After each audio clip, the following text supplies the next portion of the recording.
Welcome to another episode of The Brand Called You, a podcast and podcast show that brings you leadership lessons, knowledge, experience, and wisdom from thousands of successful individuals from around the world.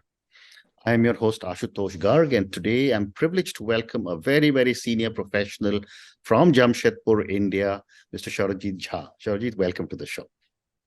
Thanks for having me. Great to be here. And good morning, good afternoon, good evening. Thank you. you. To your viewers. Thank you. Sarajit is the Chief Business Transformation and Digital Solutions Head for Tata Steel.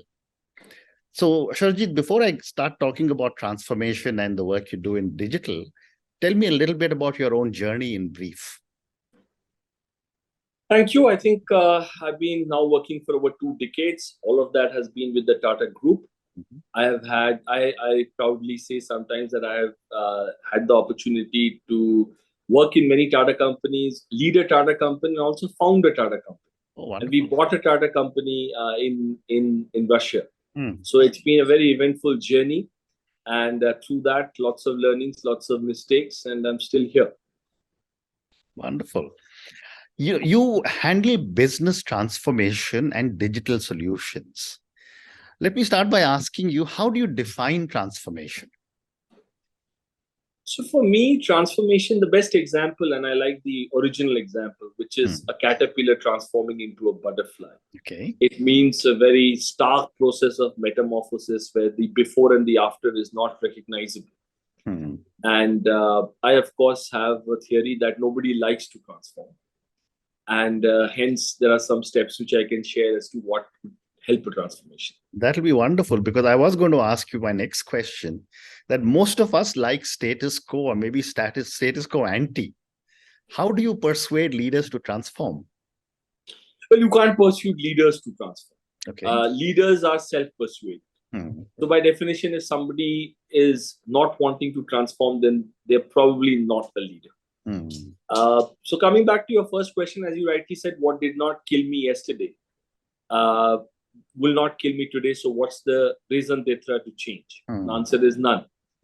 Except, hence, there should be a stimulus. So what I typically believe in, that if you were to go to a caterpillar and say that, okay, let's transform into a butterfly, it would either freeze, flight, or be in a perpetual state of fear. So what you do is you break it up into steps, and you say that, okay, now what you do is cocoon ban ke sukoon se so jao. Become a cocoon and go into some sort of sleep. Now wake up and turn yourself and come out of the cocoon. So they can follow that step. Then you say, okay, by the way, just feel something in your back.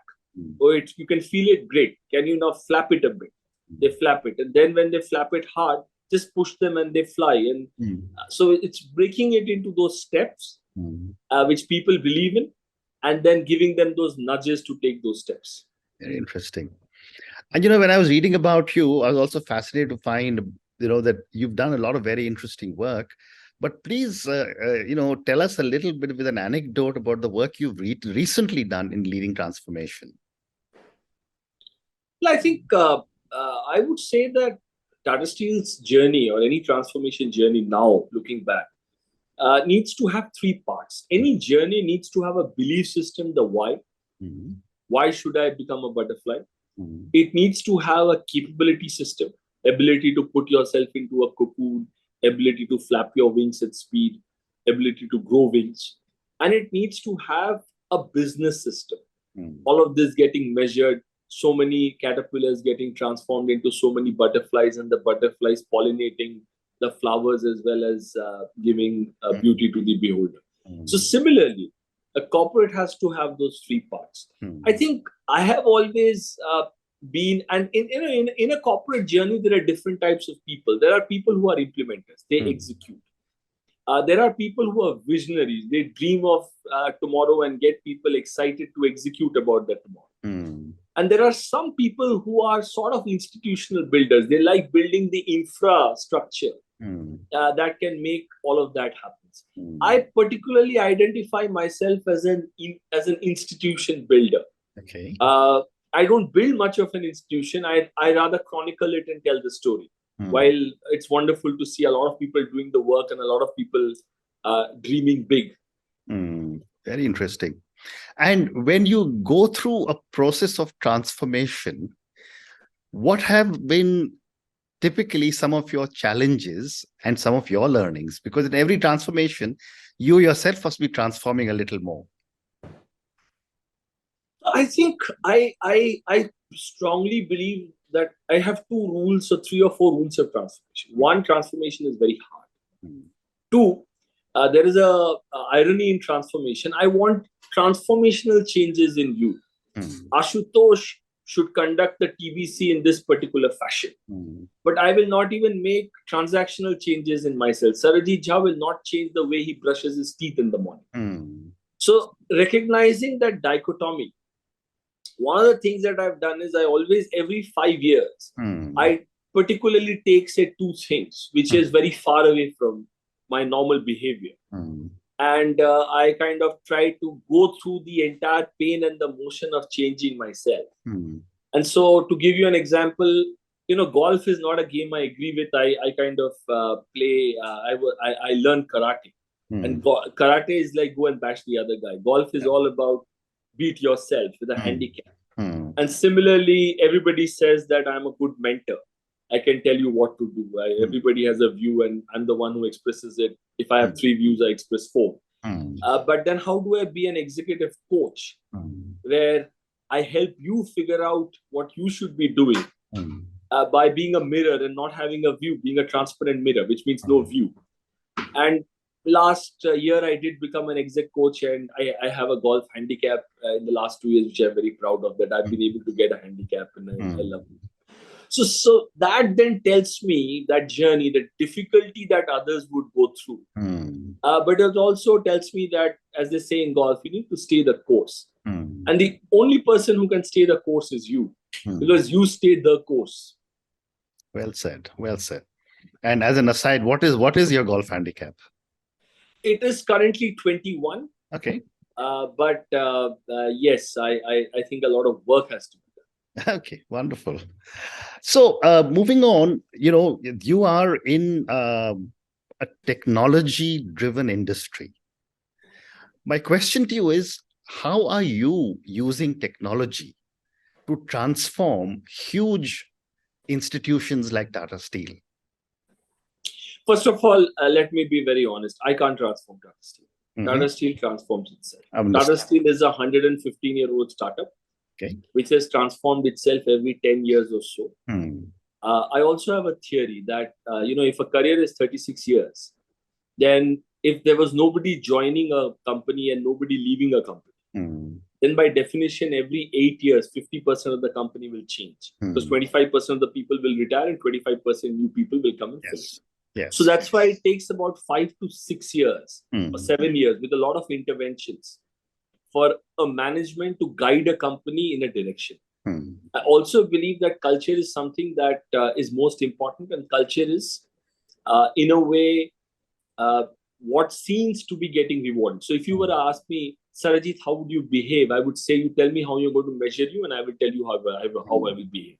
So it's about what seems to be getting rewarded and how you measure people.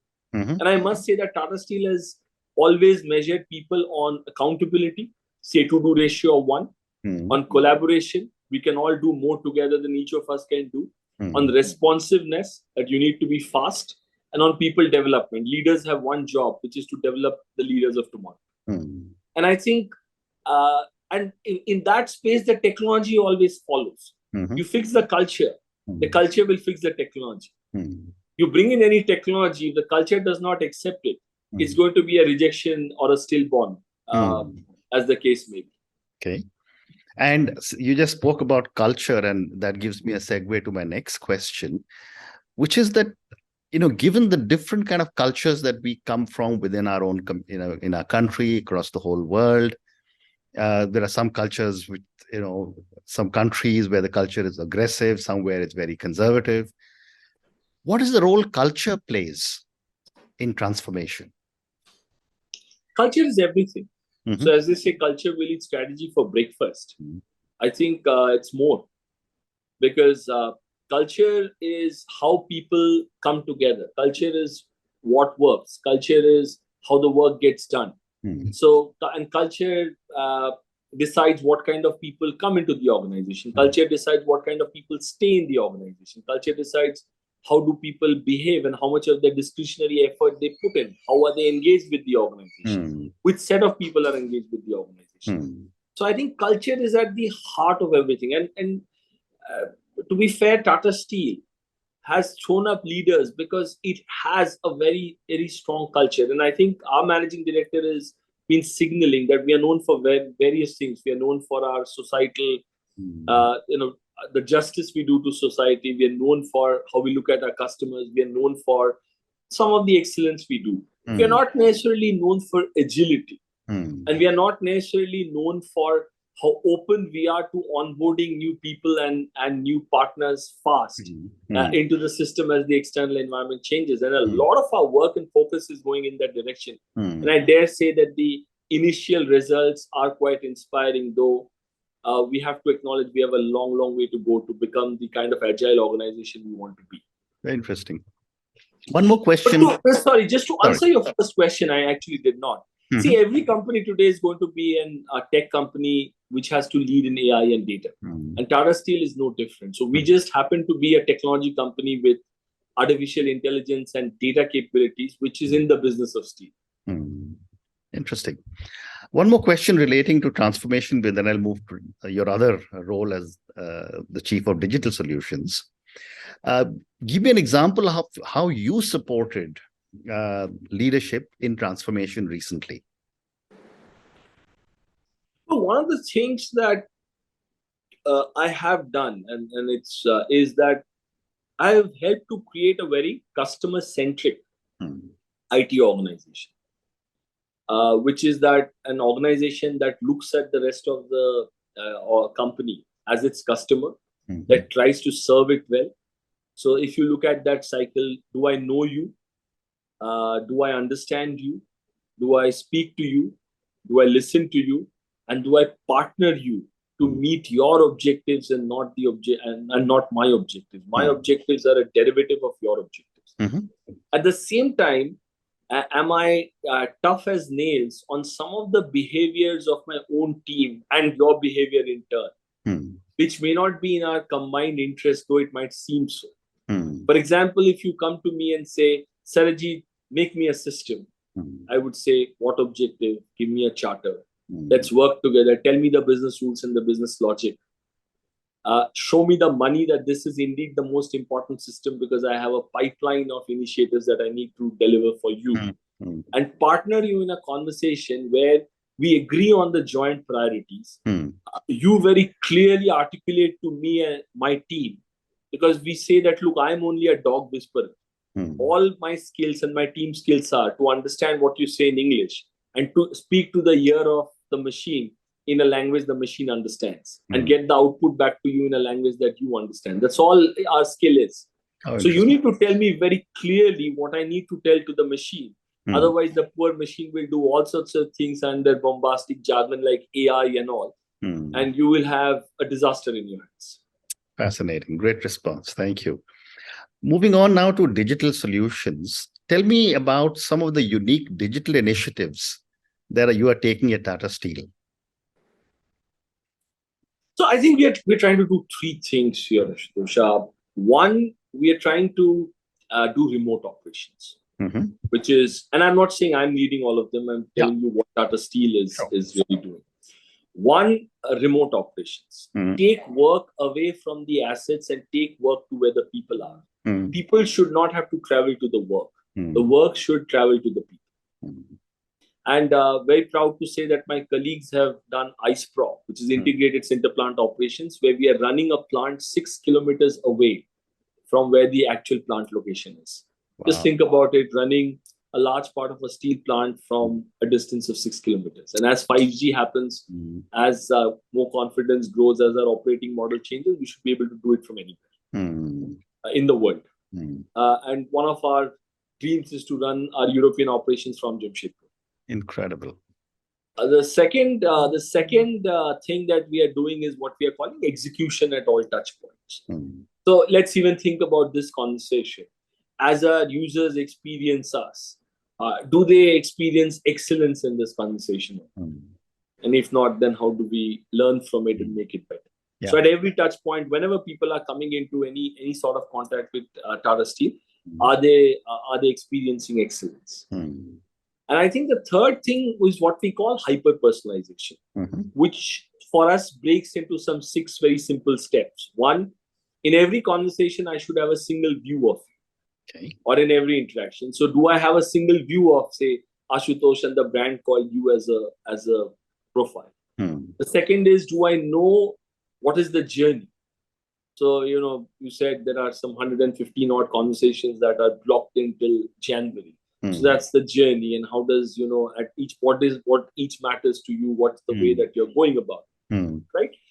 The third is, do I understand the moments that matter? Contacting the person, start of the interview, how the interview goes, post editing, any advertisement, sharing of that, getting the viewer responses, taking it into the new one, etc. Am I able to deliver magic on all those touch points? And then am I able to scale and predict this in a consistent manner? Very interesting. And you seem to be doing some incredible stuff at Tata Steel. What, in your opinion, have been some of the opportunities the pandemic has thrown up? And one thing that I seem to be picking up from your conversation is to be able to run a plant from 6 kilometers away. But what has the pandemic thrown up for the digital economy? Pandemic has thrown 3 or 4 things for the way I see it. One is, the pandemic has thrown this opportunity that work can happen from anywhere. Work can happen at any time. Okay, let me put it this way. The pandemic has redefined 3 things. The pandemic has redefined the worker.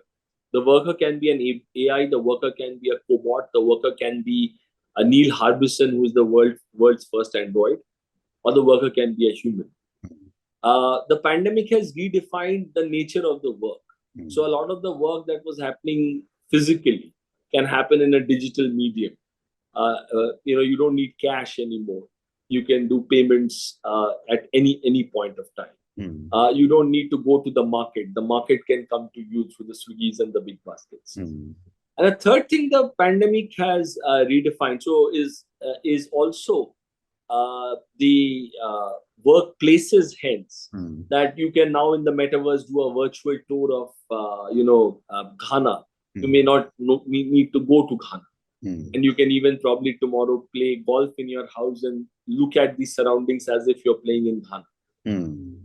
So those are, I think, the 3 things: the future of the worker, the future of the work, and the future of the workplace have all got redefined.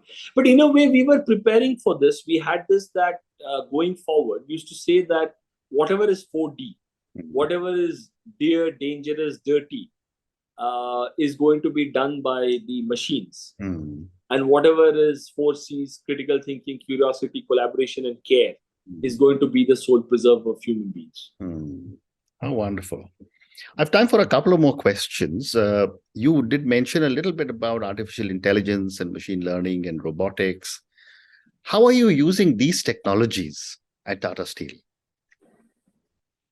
I think we are an advanced analytics superpower. So when we say there are over 200 models which are running in Tata Steel, and these are going towards the digital twins. And when I say that we are an advanced analytics superpower, I say it in all humility. We have got 3 World Economic Forum Lighthouse Identity sites, and it's largely the world that tells us that. So I'm just replaying what the world tells us. But I think we have a long way to go when it comes to AI. So we've got things like, we are taking 14 different models that help you run the blast furnace and convert it into one single one called a process brain, which will do it.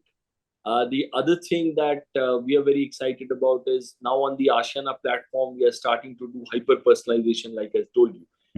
We are getting a single view of the customer, and then and we are able to help the customer and intervene across the journey of the customer. So if you're building a house today, you may be looking for design, so we help you with designs.